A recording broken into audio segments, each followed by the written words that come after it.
Tinggal. Ya, itu juga satu.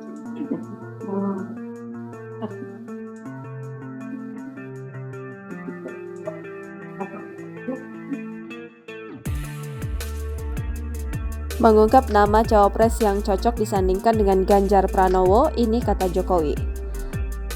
Presiden Joko Widodo menyebut ada sejumlah nama yang berpotensi untuk bisa mendampingi Ganjar Pranowo sebagai bakal calon wakil presiden di pemilu 2024. Hal itu diungkapkan Jokowi sesaat setelah mengikuti ibadah sholat Id di Masjid Besar Syekh Zayed Solo pada Sabtu 22 April 2023. Saat ditemui awak media, Jokowi sempat menyebut sejumlah nama yang sesuai kriteria jadi pendamping Ganjar sebagai bakal calon wakil presiden.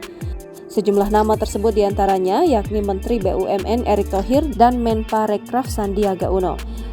Selain dua nama tersebut, Jokowi juga mengungkap nama-nama yang sempat diisukan akan jadi capres di Pilpres 2024. Jokowi juga sempat menyebutkan nama Menko Polhukam Mahfud MD, Menko Perekonomian Airlangga Hartarto, dan Gubernur Jawa Barat Ridwan Kamil. Namun salah satu yang menjadi sorotan tidak lain adalah saat Jokowi juga menyebutkan nama Ketua Umum Partai Gerindra Prabowo Subianto yang kini menjabat sebagai Menhan.